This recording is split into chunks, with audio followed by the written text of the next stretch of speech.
웃으며 그 삶을 준비하는 삶이라는 제목으로 함께 말씀 나누도록 하겠습니다.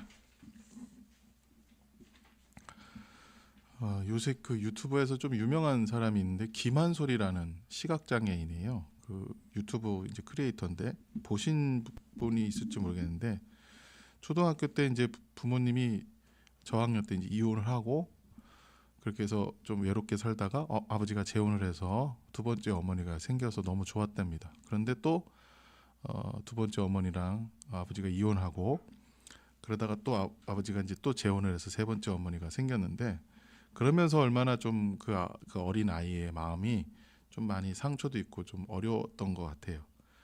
그러다가 중학생쯤 됐을 때 그 아버지가 교통사고를 당하셔서 돌아가십니다. 그래가지고 어머니도 이제 세 번째 어머니도 떠나고 그래서 이제 홀로 남겨져서 이제 큰아버지 손에서 이제 크다가 참 기가 막힌 일인데 고등학생 때 이제 고등학생 때 시신경에 문제가 생겨서 눈을 실명하는 그런 참 기가 막힌 그런 사연이 있는 친구더라고요. 그런데 물론 이제 굉장히 힘들고 어려웠던 시간들을 보냈다고 하죠. 그래서 그런데 유튜브를 이렇게 보니까 굉장히 신나고 즐겁고 너무 잘 놀고 그런 것을 보여주더라고요. 그러니까 그렇게 웃기까지 사람이 얼마나 많이 또 울었고 또 얼마나 괴로웠을까. 그렇게 또 한 사람이 또 힘든 일 과정들을 겪으면서 많은 눈물도 흘렸겠지만 그렇게 웃기까지 참 살 수 있다라는 것, 웃으면서 살 수 있다는 것이 참으로 귀해 보이고 또 그렇게 또 예수님 잘 믿고 살아가는 것으로 보이더라고요. 우리도 마찬가지죠. 쉽지 않은 삶을 마주하면서 주님 뜻대로 산다고 하고 뭐 또 주님 다시 오실 것을 깨어있는 삶을 산다는 것이 너무 힘들게만 또 생각하는 건 아닌가 이런 경향들이 좀 있어요. 그래서 물론 힘든 부분도 있고 또 어렵지만 우리에게 힘든 일 속에서 힘들게만 하는 것이 하나님의 뜻이 아니라는 것을 우리가 잘 알고 있죠. 과연 주님이 오심을 우리가 준비하는 삶이 그냥 힘들게만 사는 게 주님이 오시는 건가?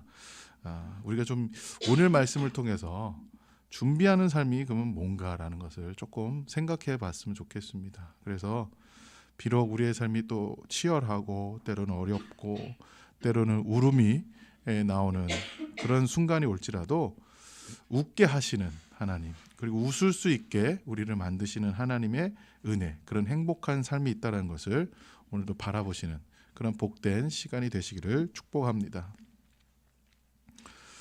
오늘 본문도 좀 쉽지 않은 내용이긴 한데 함께 우리 볼 때 세례 요한의 사역을 우리가 첫 번째 마가복음에서 등장하는 것을 볼 수 있습니다. 주님의 오시는 길을 준비하는 사역을 세례 요한이 맡았습니다. 그것의 근거로 이사야 말씀을 들어서 말씀하시는데 여기에는 이사야 말씀만이 아니라 이사야 말씀 그리고 말라기 말씀, 출애굽기 말씀이 여기 이렇게 담겨져 있어요. 사실은 먼저 이사야서 40장 3절에 이렇게 기록되어 있습니다. 외치는 자의 소리여 이르되 너희는 광야에서 여호와의 길을 예비하라. 사막에서 우리 하나님의 대로를 평탄하게 하라라고 말씀하십니다. 그러니까 이스라엘이 하나님께 죄를 범하였고 그 죄로 인하여서 하나님은 바벨론을 들어서 심판하실 것인데 그 심판으로서 너의 잘못으로서만 결과되어지지 않고 하나님께서 반드시 회복시키시겠다라는 뜻을 남기시는데 그게 이사야서 40장 3절의 말씀이에요. 그래서 회복하시겠다는데 그 회복은 누가 오셔서 하신다? 하나님이 오셔서 하신다. 하나님의 길을 그래서 준비하라라는 것이에요. 그것이 이사야서 말씀의 회복의 첫 번째 부분의 말씀입니다. 두 번째 말씀은 말라기서 3장 1절에 이렇게 기록되어 있습니다. 만군의 여호와가 이르노라 보라 내가 내 사자를 보내리니 그가 내 앞에서 길을 준비할 것이요 또 너희가 구하는 바 주가 갑자기 그의 성전에 임하시리니 곧 너희가 사모하는 바 언약의 사자가 임하실 것이라. 이 말씀도 이제 어떤 이야기냐면 포로 생활을 마치고 돌아온 사람들에게 하는 말씀인데 특별히 제사장들에게 하시는 말씀이에요. 그러니까 이스라엘 땅에 가나안 땅에 돌아와서 느헤미야와 에스라를 통하여서 사람들이 으쌰으쌰해서 이제 예루살렘 성도 짓고 다시 성전도 이렇게 다시 지었습니다. 그래서 사람들은 뭔가 이제 뭔가 옛날에 다윗 왕조가 회복되는 줄 알았어요. 그런데 그렇지 않은 거예요. 여전히 속국이고 삶은 피폐하고 고단하고 너무나 어려운 삶을 살아가는 거예요. 그러다 보니까 하나님 앞에서 제사를 앞에서 지휘하고 앞장서서 해야 했던 제사장들도 그냥 나태해지는 거예요. 우리가 보기에는 변화가 없는 거예요. 그냥 이 땅에 돌아와서 성전 짓고 그 성벽만 좀 세우고 사는 것이 오히려 거기서보다 더 못하던 그런 삶을 살고 있는 거예요. 왜요? 다 무너진 곳 폐허해서 성전 짓고 성 하나 성 졌다고 뭐가 이렇게 삶이 나아졌겠어요. 그러니까 그만큼 황폐해진 곳에서 살아가는 것에서 제사장들도 뭔가 이루어지지 않고 뭔가 새로워지지 않고 환경은 매일매일 그 타령이니까 답답하니까 그냥 나태하고 자기 멋대로 살아가고 하나님 말씀 등한시하고 살아갈 때 이 말라기 말씀이 주어집니다. 그래서 하나님이 그런 잘못한 것을 다 제거하실 거고 하나님 분명하게 회복의 때가 있다. 그 회복하게 하실 것이고 사자를 보내서 그 길을 준비하게 하겠다라는 거예요. 자, 근데 말라기서 4장 5절에는 그 사자가 누구라고 얘기해요? 엘리야라고 분명하게 표시를 합니다. 자, 그렇다면 이 말씀에 근거해서 마태복음 11장에 예수님은 뭐라고 말씀하세요? 세례 요한 보고 그 엘리야가 바로 세례 요한이다라고 예수님이 직접 말씀하십니다. 그러니까 사자가 누구예요? 지금 이사야서에서 말씀하신 그리고 말라기에서 말씀하신 그 엘리야가 이 세례 요한인데 그가 와서 무슨 사역을 한다? 주님의 오시는 길을 준비하는 사역을 한다. 근데 그 사역이 뭐다? 엘리야다라는 거예요. 그러니까 엘리야의 사역은 뭐였어요? 아합과 이세벨이 바알과 아세라를 섬기는 그 만연한 세상 속에서 온 나라가 그렇게 다 그냥 하나님을 섬기지 않고 물론 뭐 제사하고 아예 안 했다는 게 아니라 하나님께 제사는 했지만 뭐를 섬겼다는 거예요? 아세라와 아합을 주로 섬겼다라는 거예요. 심지어 아세라는 이세벨은 어떤 정책을 폈어요? 하나님을 섬기는 것을 못하게 하려고 그 선지자들이나 그런 사람들을 핍박했던 것을 알 수 있습니다. 그래서 엘리야는 자기밖에 안 남았다고 하니까 하나님이 너 말고도 좀 숨겨놨다 내가 이렇게 얘기하시잖아요. 자, 그런 것처럼 우리가 이 패역한 세대 속에서 엘리야가 했던 것이 무슨 사역이었어요?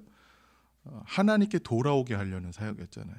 그가 했던 모습은 어때요? 광야에서 지내며 온몸에 털이 많은 사람이었답니다. 온몸에 벌거벗게 이렇게 다녔다는데 온몸에 털이 많고 허리에 이렇게 끈을 메고 다녔던 사람이라고 하는데 그래서 오늘 세례 요한의 모습이 약대털 옷을 입고 양털 옷을 입고 가죽띠를 메고 메뚜기를 먹으면서 광야에서 지냈다고 하잖아요. 지금 엘리야가 선포한 내용이 뭐예요? 너희들 말 안 들었지? 그래, 가뭄으로 기근이 임할 거야. 그런데도 이스라엘이 돌아오지 않으니까 갈멜산에서 진짜 하나님이 누구냐라는 대결을 하죠.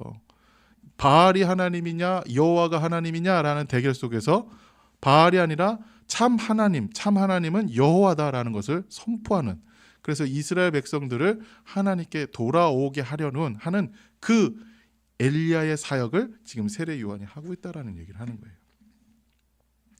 자, 중요한 것은 세례 요한은 지금 오늘 특별하게 무슨 사역을 하냐면 회개의 세례를 전파했다라고 얘기합니다.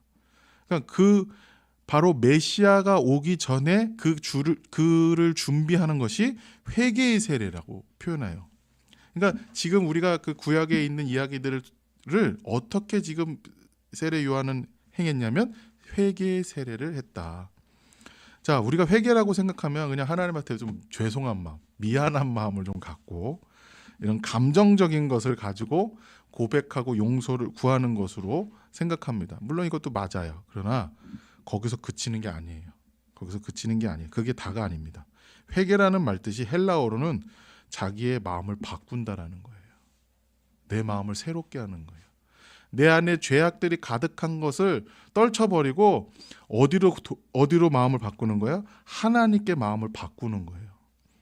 근데 히브리어는 어떤 마음이 있냐면, 어떤 말이 담겨 있냐면, 그 뜻이 담겨 있냐면 히브리어 속에는 돌아간다라는 뜻이 있어요. 그러니까 회개는 누구에게 돌아가는 거예요? 여호와 하나님 아버지께 돌아간다는 뜻이 있는 거예요. 그러니까 헬라어는 마음을 바꾼다는 뜻이 있고 히브리어는 돌아간다는 뜻인데 같은 말이에요. 사실은 같은 건데 마음을 바꿔서 하나님께 돌아간다는 거예요.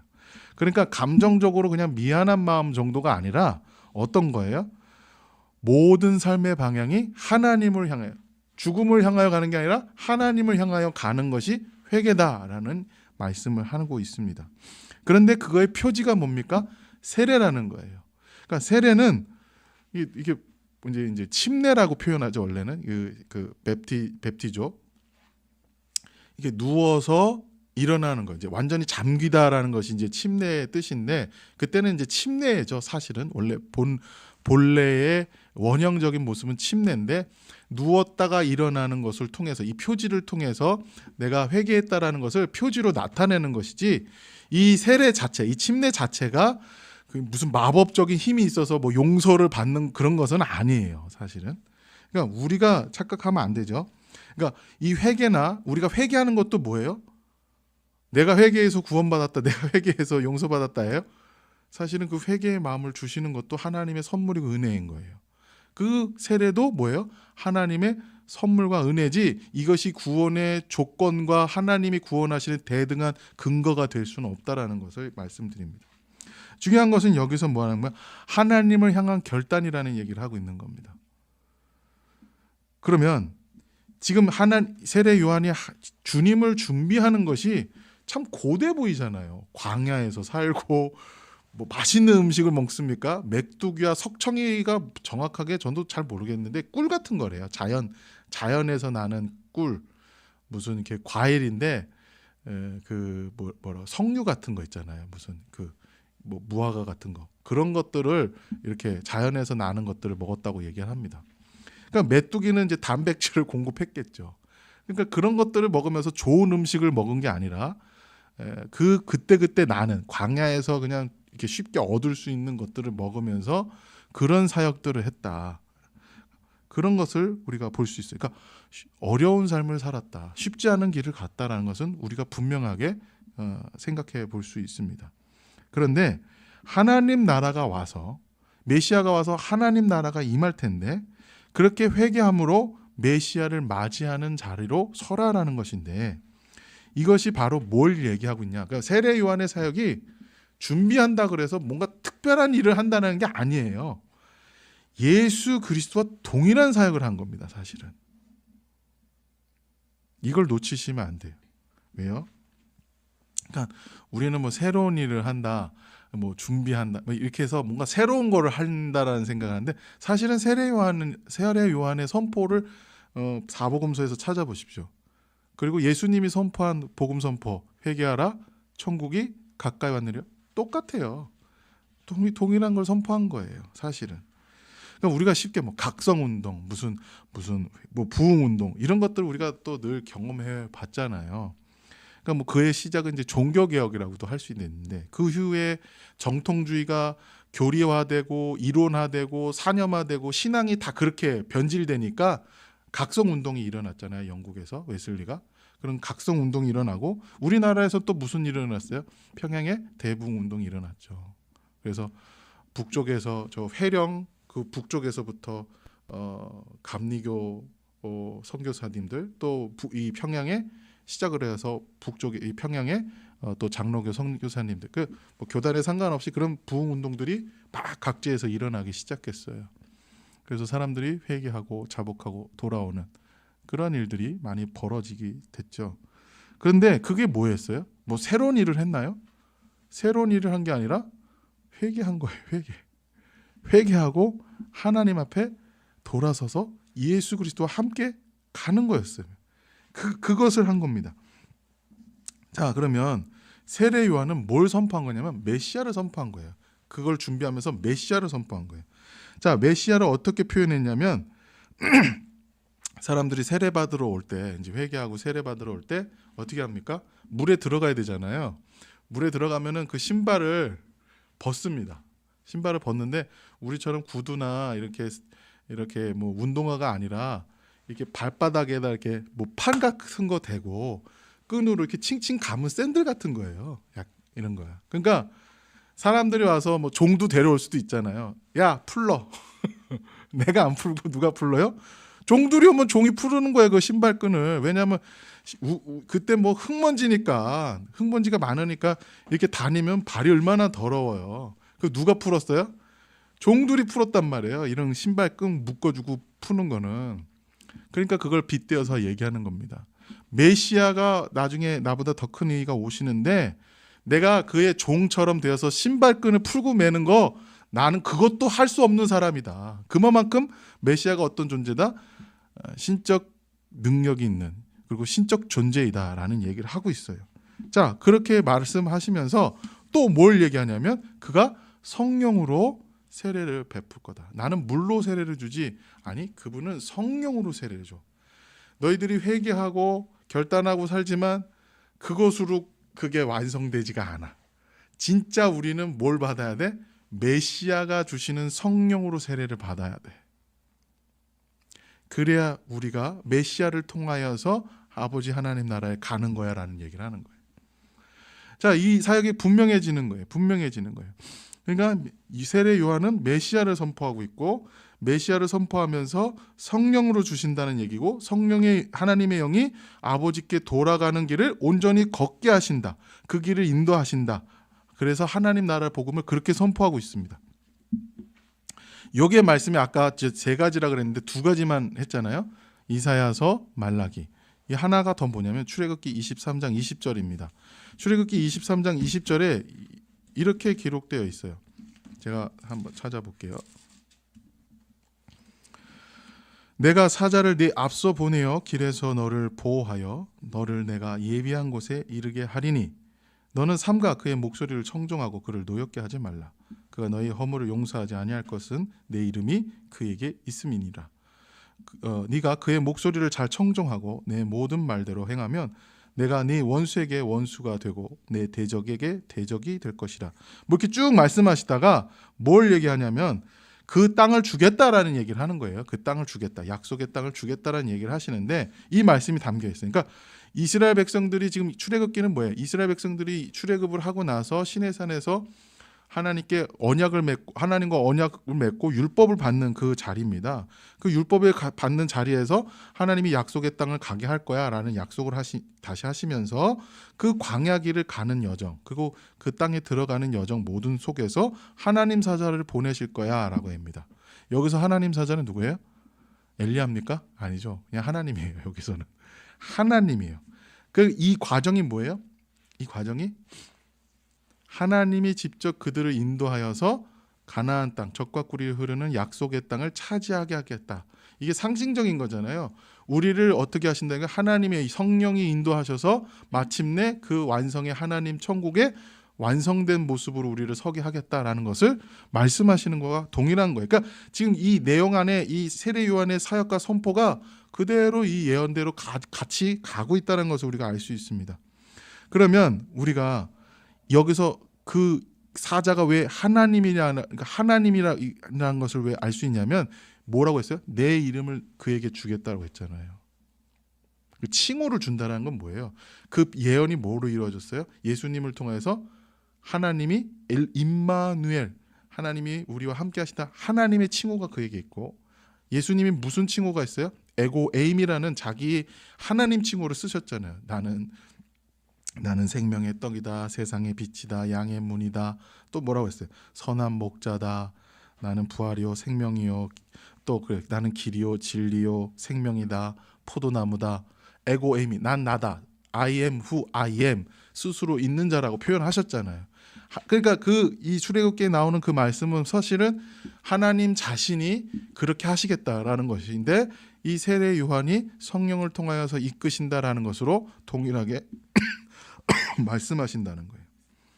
자, 그러니까 세례 요한은 잘못했으니까 회개해라, 뭐 그런 얘기가 아니라 지금 예수 그리스도의 사역을 선포하는 거예요. 그리고 그리스도가 하나님 나라로 이끄실 것이며 그의 영으로 인도되니까 그 뭐라고 하는 거예요? 그의 순종하고 그를 따르라라는 것을 얘기하는 겁니다. 그래서 1절에 뭐라고 표현하냐면 마가복음 1절에 하나님의 아들 예수 그리스도의 복음의 시작이다라고 그렇게 선포합니다. 그러면서 바로 사례 요한의 이야기가 나온 거예요. 그러니까 이걸 같이 묶었단 말이에요. 지금 뭘 얘기하려고 하냐면 성경은 세례 요한을 사역을 하면 세례 요한의 사역이 뭐다? 하나님의 아들 예수 그리스도의 복음을 선포한다라는 얘기를 하는 거예요. 자, 복음이라는 게 뭡니까? 당시에는 어떻게 여겨졌냐면 우리는 그냥 복음이라고 하면 예수님이 선포한 것을 복음이라고 생각하잖아요. 예수님이 주신 기쁜 소식. 근데 당시에는 왕의 아들이 태어난 것이 기쁜 소식, 복음이었어요. 왕이 그 아들이 왕이 되는 등극을 하잖아요. 그게 복음이었어요. 그리고 그 왕이 전쟁에 나가서 돌아오면서 승전하면서 돌아오는 소식이 뭐예요? 복음이었어요. 기쁜 소식으로 여겼단 말이에요. 그런데 모든 나라의 왕은 황제, 그 로마 황제라고 여겨질 때 예수가 하나님의 보내신 왕이시며 그가 선포하고 그가 오시는 것이 복음이라고 선포하는 거예요. 지금 복음서는 정면 배치되게 선포하면서 예수 그리스도의 복음이라고 하잖아요. 여기는 두 가지 뜻이 담겨 있습니다. 예수 그리스도 주격적으로 사용해서 예수 그리스도가 하신 좋은 소식. 그러니까 예수 그리스도가 하신 좋은 소식, 그 복음이 있고 예수 그리스도에 관한 목적격을 써서 예수 그리스도가 그런 관한 예수 그리스도가 관한 것이 복음이다. 좋은 소식이다. 이 두 가지 의미가 담겨 있는 거예요. 그래서 이 이야기가 연결되어 있다는 거예요. 이 이야기가. 그러니까 세례 요한의 그 길을 준비하는 사역. 그것은 예수 그리스도의 복음을 선포하고 예수 그리스도를 선포하는 겁니다. 그래서 예수 그리스도께 순종하고 예수를 통하여 아버지 하나님께 돌아가는 하나님 나라가 그렇게 임하는 것을 선포하고 있어요. 자, 그런데 이게 지금 이전에도 주님이 오셨던 것을 믿고 지금도 성령을 통하여서 오시고 계시며 앞으로 예수님이 그리스도의 길로 오신다는 것을 지금 이 메시지를 받는 우리는 준비하는 자로 서야 된다는 건데 준비하는 자가 지금과 다른 뭔가 특별 지금 뭐 당장 뭐 이게 징조가 있잖아요. 우리에게 살아가는 매 순간 예수님이 오실 것 같은 징조들이 많이 일어나는데 그렇다고 해서 무언가 딴 걸 하거나 특별한 걸 일을 하는 게 아니라는 거예요. 성령에 이끌려가는 삶을 살면 되는 거라는 거예요. 예수 그리스도에 이끌려가는 삶을 살면 된다는 거예요. 당시 사람들은 로마의 압제로부터 다윗 왕조가 일어나길 바랬어요. 누가 와서? 메시아가 와서.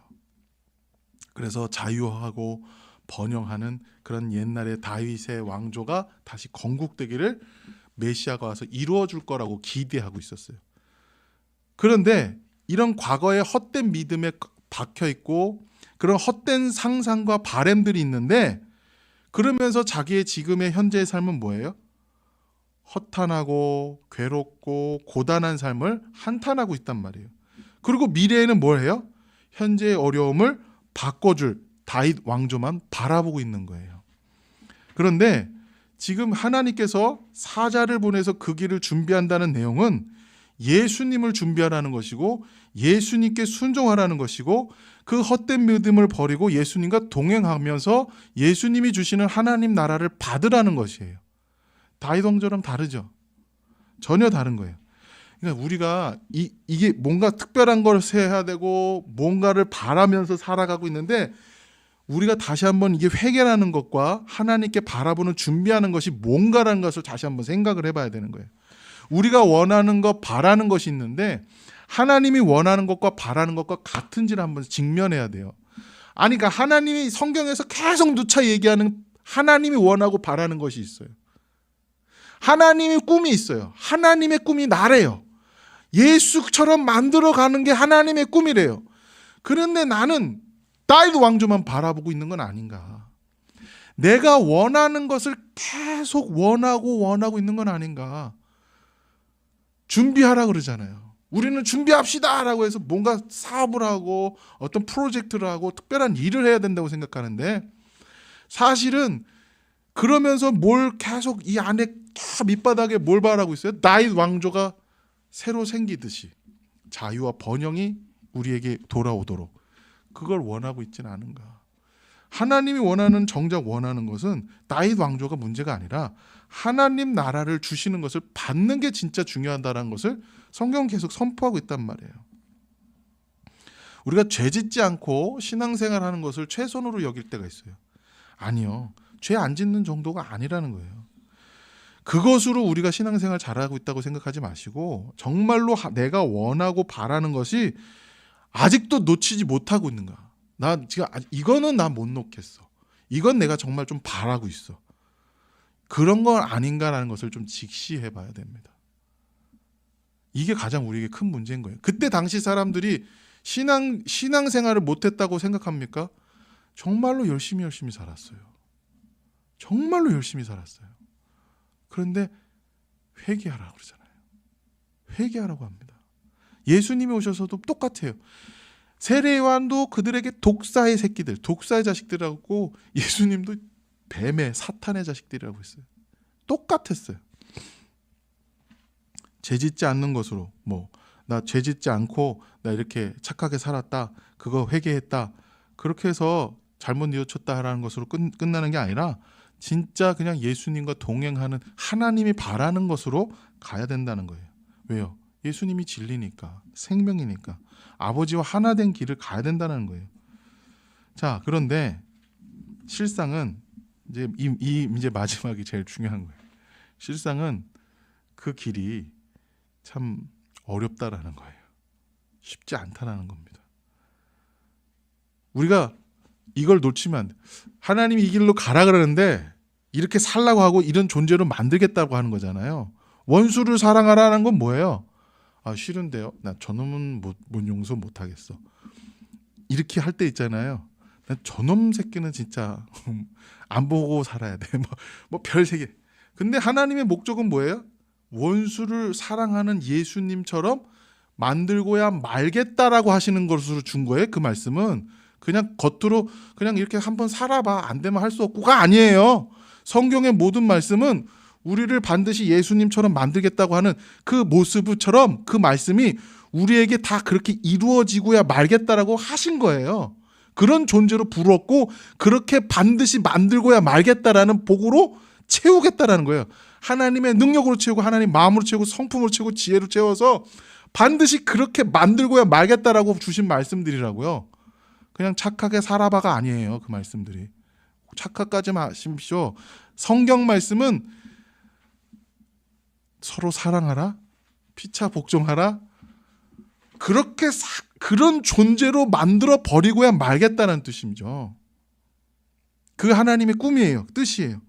근데 그걸 안 하고 싶은 거예요. 어느새. 저 밑바닥에 안 하고 싶어서 발버둥 치는 게 있다고요. 그걸 직면해야 돼요. 그걸 직면하지 않으면 한 걸음 내디딜 수 없어요. 그러니까 맨날 모여서 나 저번 주에 이거 잘못했어요. 나 이거 잘못했어요. 겉으로 보이는 죄, 그런 거 백날 해봐야 뭔 소용이 있어요. 정말로 직면할 걸 안 직면하면 회개가 아니잖아요. 겉으로 하나님이 내가 이렇게 살라고 했는데 오늘 이렇게 못 살았어요.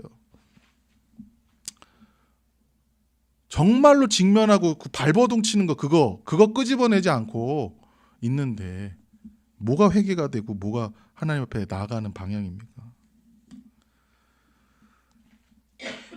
하나님 앞에서 주님의 길을 준비한다는 건 자신을 직면하는 거예요.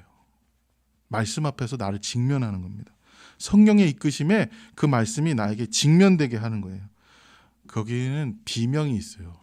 쉽지 않아요. 비명 지르면서 가는 거예요. 사실 믿음의 생활은 진짜 비명 지르고 가고 아우성 치면서 가는 거예요. 넘어지기도 하고 고난 때문에 자빠집니다. 그러나 자신을 보세요. 하나님의 말씀 속에서 자신을 보세요. 직면하십시오.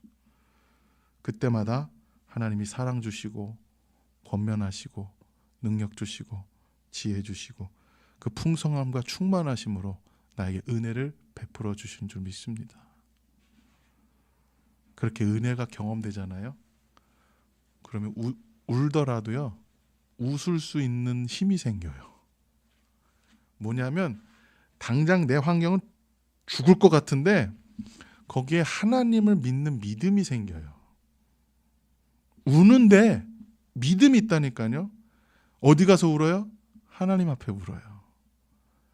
하나님의 크심을 믿어요. 하나님의 일하심을 믿어요. 하나님의 은혜를 믿어요. 하나님을 믿어요. 다시 말하면 이 문제가 있는데 이 문제를 놓고 하나님 이것을 해결해 줄 걸 믿는 게 아니라 하나님을 믿는 거예요. 골리앗을 때려 눕힐 줄 믿습니다가 아니라 하나님을 믿는 거예요. 그 본문을 자세히 보세요. 다윗이 골리앗을 때려 눕히려고 하는데 골리앗을 때려 눕힐 줄 믿습니다가 아니라 하나님을 믿습니다 하고 나가는 거예요. 믿음은 그거예요. 그러니까 자꾸 우리가 매몰되는 게 뭐냐면, 문제에 매몰되는 게 뭐냐면, 요 문제가 해결되면 다윗 왕조가 나에게 임할 텐데 라는 것을 놓지 않으니까 그것 때문에 우리는 뭐 합니까? 요걸 하실 수 있는 능력을 믿는 거예요. 아니요. 요거 하고 안 하고의 문제가 아니라 하나님 자체를 믿는 것이 중요한 거예요. 나를 사랑하시는. 그래서 대답이 이렇잖아요. 하나님은 꼭 대답을 이렇게 하세요. 염려하지 마라. 내가 너를 사랑한다. 이것으로 끝난 거라는 거예요. 다윗 왕조가 이루어지고 안 이루어지고 네가 행하고 선한 것을 하고 이 고난이 오고 그런 것으로 네 인생이 자빠지고 끝나는 것 같냐? 나랑 떨어지는 것 같냐? 로마서에서 강력하게 말씀하시는 게 뭐예요? 예수 그리스도 안에서 그 무엇도 하나님의 사랑을 끊을 수 없다. 네가 가다가 자빠지고 아우성치고 울고 아우성하더라도 그것으로 결과 맺지 않고 하나님은 반드시 하나님 나라의 복으로 너를 붙들고야 말겠다라고 말씀하신 거예요. 내가 너를 그렇게 사랑한다라는 거예요. 그래서 대부분 우리가 이건 어떻게 해요? 라고 아우성칠 때 내가 너를 사랑한다라는 대답을 하시잖아요. 오른쪽으로 가라 왼쪽으로 가라 이런 말씀 안 하시잖아요. 뭐 이거 해라 마라 이런 말보다 내가 너를 사랑한다. 이 얘기가 왜 중요하냐면 내가 하나님을 믿느냐 안 믿느냐에서 결판나는 거예요. 그런데요, 이 하나님을 그렇게 믿기 시작하면 문제 속에서 웃을 수 있어요. 유머가 나와요. 그냥 울고만 지나가는 게 아니라 아우성만 치는 게 아니라 사람들한테 유머를 할 수 있는 사람, 웃을 수 있는 사람. 이게 단단해지는 거죠. 단단해지는 거예요. 내가 하나님으로 채워지니까 단단해지는 거예요. 단단해지는 거예요. 예를 들어 이거죠. 감당할 수 있는 것들이 생기는 거예요. 그 문제가 심각했을 때. 예를 들면 이거죠. 우리 애들 2살짜리 이제 4살, 5살 되는 만으로 2살, 아직 4살. 그런 애가 와서 이런 것도 한다고 때린다고 이렇게 해요. 그게 무섭습니까? 그게 두렵습니까? 웃죠. 웃을 수 있는 거예요.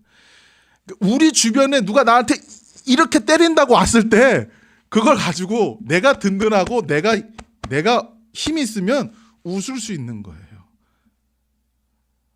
잠수함이 저 깊은 바다에 들어가면 다 찌그러집니다. 압력 때문에. 그래서 내려갈 수 있는 한계가 있어요. 300m? 그 이상 내려가면 힘들어져요. 몇백 미터 더 내려가면 수압이 눌려서 푹푹푹푹 해서 그냥 박살이 납니다. 그런데요, 향유고래 같이 뭐 몇천 미터 내려 무슨 고래들 있잖아요. 저 심해에 사는 피부가 얇단 말이에요. 안 찌그러지고 버티는 게 뭐예요?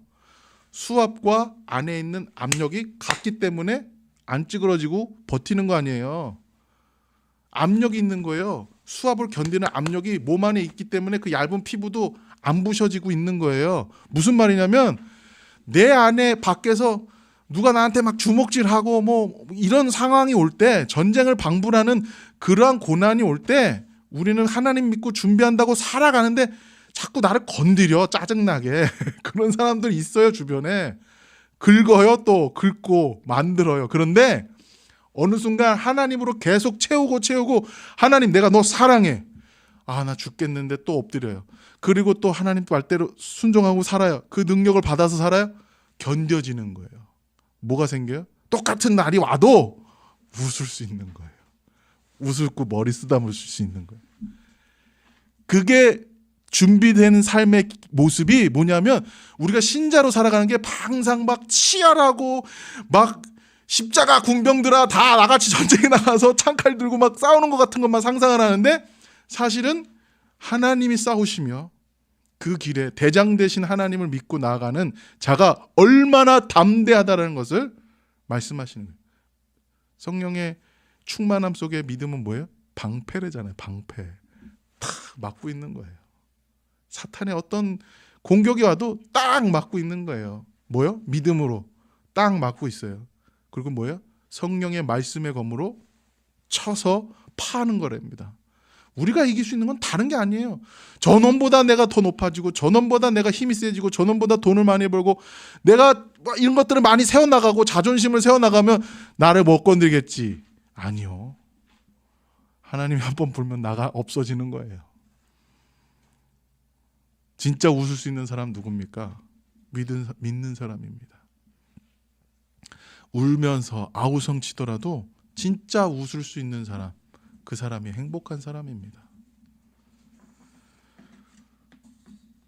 그런 유머와 그런 미소와 여유가 우리 삶 가운데 흘러넘치길 바랍니다. 그런 행복이 우리 삶 가운데 있길 원합니다. 내가 힘 있다고 승승장구하다고 행복이 아니라 하나님으로 채워지고 고난 속에서도 내가 무너지지 않고 그렇게 하루하루를 견디고 승리해 나가는 것이 진정한 행복이며 그 안에 참 웃음이 있다는 것을 놓치지 마시길 바랍니다. 이번 한 주간 저는 첫째 아이 둘하고만 놀이동산에 갔어요. 동생이 없이 아빠가 오로지 자기만 데리고 노는 것을 너무 좋아했어요. 근데 그 모습이 그냥 행복했어요. 뭘 많이 가져서 뭘 많이 누려서가 아니라 그냥 내 자식이 그냥 아빠랑 같이 다니고 웃고 즐거워하는 게 그게 행복이더라고요. 하나님께 받은 사랑을 주는 게 행복이죠. 그렇게 웃을 수 있는 어려운 게 아니라는 것을, 행복은 멀리 있지 않다라는 것을, 주님의 길을 준비하는 것이 그렇게 어렵고 힘든 일만이 아니라 물론 그 속에서 참 웃을 수 있는 진정한 하나님의 사랑이 흐르고 있다는 것을 잊지 않으셨으면 좋겠습니다. 이번 한 주간 직면하십시오. 그리고 주님께 돌아서십시오. 그리고 성령의 충만함으로 채워가십시오. 그렇게 견디고 이기며 여유 있으며 어느 순간 어떠한 공격도 막을 수 있는, 그리고 성령의 검으로 물리쳐 나갈 수 있는 그러한 웃음과 진정한 강한 여유와 행복이 있는 그러한 복된 사람으로 서나가는 저와 여러분들 다 되시길 바란 마음에 이 말씀 전합니다. 기도하겠습니다. 아버지 하나님, 주님 오시는 거 준비하는 삶이 참 특별한 일도 아니고 또 무언가 대단한 일을 하는 것이 아니라 예수 그리스도를 선포하며 예수 그리스도와 함께 성령님의 이끄심으로 항상 살아가는 것임을 보여주셨습니다. 그리고 그 길이 쉽지만 않고 녹록지 않을지라도 아버지와 하나님이 원하시고 바라시는 그 꿈을 향하여, 그 나라를 향하여 갈 수 있도록 인도하여 주시옵소서. 아직도 내 안에 다윗 왕조를 품고 있는 것처럼 하나님의 것과 내 것을 비교하면서 아직도 직면하지 못하는 것들을 숨겨놓고 나의 있는 문제만 해결해 달라고, 다윗 왕조만 이루어지면 해결될 것이라고 착각하며 하나님께 돌아가지 않는 그러한 마음들이 있다면 주님, 이 한 주간 직면하게 하시고 주의 말씀으로 돌아서게 하여 주시며 그렇게 주님의 것으로 채워지며 충만해지며 웃을 수 있는 참된 복자, 참된 웃을 수 있는 여유 있는 사람들이 되게 하여 주시옵소서. 때로는 비명 지르고 울더라도 진짜 웃을 수 있는 믿음의 담대함, 그런 강한 사람들이 오늘도 하나님 나라를 향하여 그렇게 걸어가는 그 발걸음 아름답다라고 칭찬하여 주시고 위로하여 주시고 함께하여 주시는 줄 믿사오나니 한 주간도 그 길을 주님께서 동행하여 주시사 하나님의 사랑에 힘입어 한 걸음 한 걸음 더 힘차게 내디뎌 갈 수 있도록 축복하여 주시옵소서. 하나님의 믿는 사람, 하나님을 믿는 사람으로 굳건하게 서게 하여 주옵소서. 감사하며 거룩하신 예수 그리스도 이름으로 기도합나이다. 아멘.